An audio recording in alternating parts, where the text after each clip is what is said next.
तो आज हम एक ऐसी गाथा की बात करेंगे जो भारत की मिट्टी में बहुत बहुत गहराई तक समाई हुई है।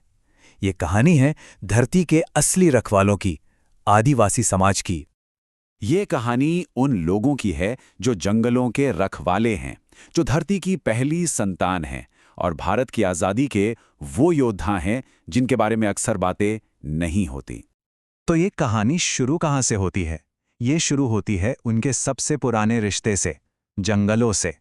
और ये रिश्ता कोई 100-200 साल नहीं, हजारों साल पुराना है।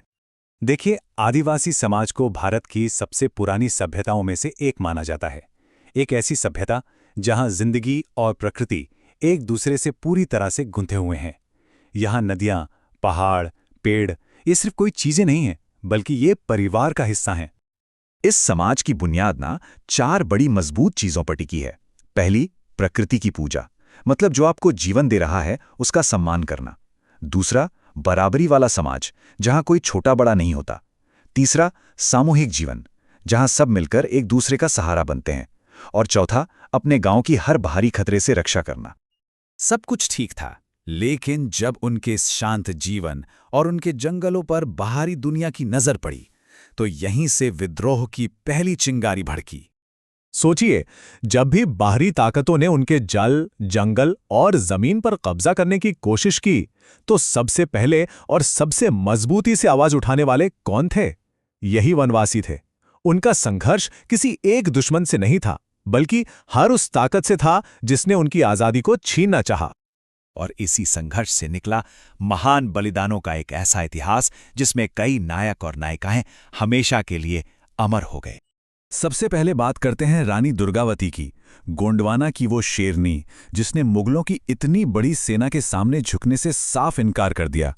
वो युद्धभूमि में अपने राज्य की रक्षा करते हुए वीर गति को प्राप्त हुई और उनका ये बलिदान आदिवासी इतिहास का एक सुनहरा पन्ना बन गया। और फिर वो नाम आता है जिसे लोग प्यार से धरती आबा कहते थे, यानी बिरसा मुंडा। उन्होंने अंग्रेजों की जमीन हड़पने की नीतियों के खिलाफ एक नारा दिया, उल गुलान। ये सिर्फ एक विद्रोह नहीं था, ये अपने जल, जंगल, जमीन, अपनी संस्कृति सबको बचाने की एक बहुत बड़ी क्रांति थी। उन्होंने अपने लोगों को जगाया और सिर्फ 25 साल की उम्र में देश के लिए शहीद हो गए।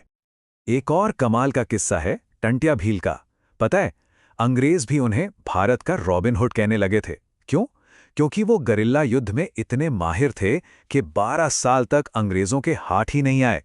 वो गरीबों की मदद करते थे और जंगलों से ही आज़ादी की लड़ाई को जलाए रखा। 1857 की जो क्रांति हुई थी ना, उसमें भीमा नायक का योगदान कोई कैसे भूल सकता है। उन्होंने तात्या टोपे के साथ मिलकर अंग्रेजों के खिलाफ क्रांति की आग को और तेज किया, हजारों लोगों को अपने साथ जुड़ा। अंत में उन्हें फांसी दे दी गई, लेकिन उनकी वीरता की कहानी आज भी लोगों को प्रेरणा देती है। तो क्या ये सारी सेवा, ये सारा योगदान सिर्फ इतिहास की किताबों की बात है? जी नहीं, बिल्कुल नहीं।